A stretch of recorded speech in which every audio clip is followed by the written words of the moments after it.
প্রিয় দর্শক, আবারও আমরা ওস্তাদ হেল্পার সকল ভাই ব্রাদার মিলে অনেক দিন পরে আজকে আমরা চিন্তা ভাবনা করলাম যে মুড়ি খামু।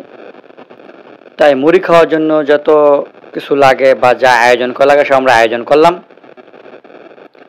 এখন আপনাদেরকে দেখাবো কিভাবে কাটাকাটি করে আর কত স্পিডে কাটতে পারে তা দেখুন। মরিচ কাটতেছে, এটা হচ্ছে আমার ওস্তাদ। কাটার ভিতরে দক্ষ অনেক অনেক সুন্দর করে কাটাকাটি করে।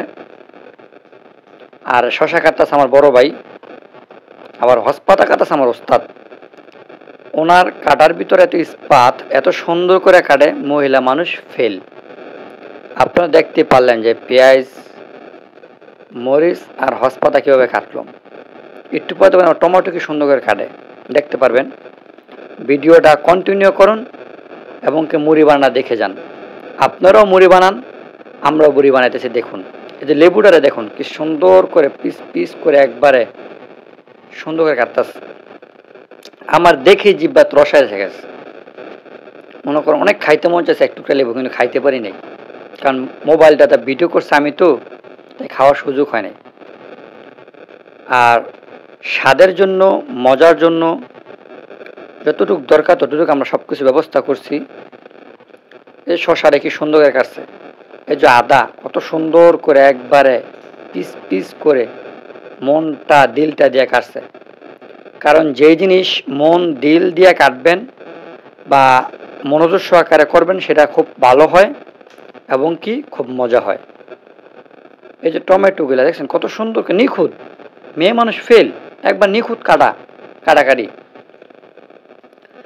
আরেকটা কথা হয়েছে যে আপনি কাজে কি বা রান্না বাড়িকে যে কোনো জিনিস মনোযোগ সহকারে ধীরে সুস্থে সুন্দর করে করলে সেই জিনিস কিন্তু ভালো হয়, কাজও ভালো হয়, রান্না বাড়িও খুব ভালো হয়, মজা হয়। আর ওনার তো কি কইতাম কাটাকাটি বেটি ইস্পাত, যা বলার বাইরে। কিন্তু আমাদের আরেকটা ওস্তাদ আছে, বড় ওস্তাদ। উনি আবার এই ছোটোখাটো কাজে আমরা ওনার ডাক দিন বিরিয়ানি বা বড় কাজের সময় বা বুনা খিচুড়ি। এই যে বড় ভাই ওনারে মাখতে দিলাম, ওনায় পেঁয়াজগুলার একবারে মুলাম করতেছে মাখা জাখা দিয়া। আদার ভিতরে এখন ধরেন যে আদার সাথে হসপাতা, লেবু, আদা দিয়া কাঁচামরিচ দিয়ে এটা একটা আবার মিক্স করব, একবারে কঠিন মিক্স। আপনারাও চেষ্টা করবেন এভাবে মুড়ি খাওয়ার জন্য। তারপরে আপনার যা লুচি যে যেরকমভাবে খায়, আমরা কম বেশ সব কিছু দিচ্ছি বা সব কিছু দিতেছি, আপনার কাছে সব কিছু শেয়ার করবো। কী কী দেওয়া হয়েছে সেটা বলতে থাকবো, এক এক করে দিবে আর বলবো।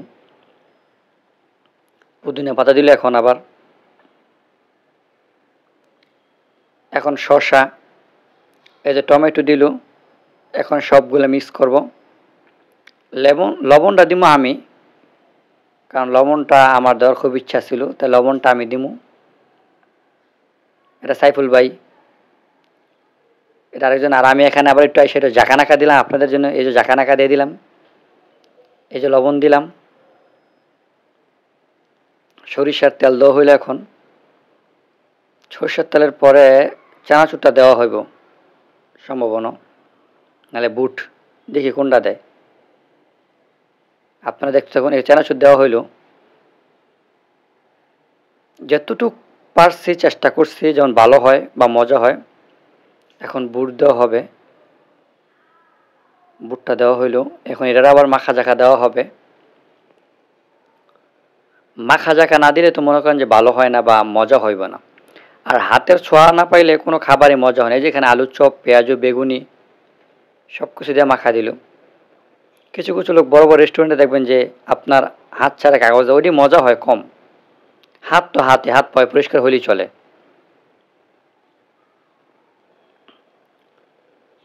একবারে সব মাখা জাখা দেওয়ার পরে আমার ওস্তাদের দেওয়া হবে মুড়ি মাখানোর জন্য। দেখুন উনি আবার মুড়িটা কীভাবে মাখায় তা দেখলে আপনারা অবাক হয়ে যাবেন। এই যে দেখুন মুড়িটা কীভাবে মাখান দেয়। এখানে আবার আমি কি করছি, মুড়ি মাখান দিতে গিয়ে একটু মুড়ি খাইয়ে টেস্ট করছিলাম যে কেমন হইলো। দেখি না, সব কিছু ঠিক মতন হয়েছে। আমি একটু মাখান দিছি, তারপর আমার ওস্তাদের মাখান দিব। ওস্তাদের মাখানটা দেখুন কত সুন্দর করে দেয়। এই যে এখন ওস্তাদ আসবো এই মাখানটা দেওয়ার জন্য। এই যে এই যে শুরু করলো দেখুন, একবারে বাবুর্চি সুন্দর করে, যা বলার বাহিরে। এখানে দেওয়া হয়েছে আলুর চপ, পেঁয়াজু, বেগুনি, ছোলা, কাঁচামরিচ, হসপাতা, লেবু, টমেটো, শসা, সরিষার তেল, লবণ। একটু খেয়ে দেখলাম না, খুব ভালো হয়েছে। এই যে এখন এক একে নাম বলবো, কার কার অনেক মানুষ খাইছে কিন্তু দু একজন নাম বলি। এই যে সোহেল ভাই, সাইফুল ভাই, আলামিন ভাই, খুব ভালো হয়েছে।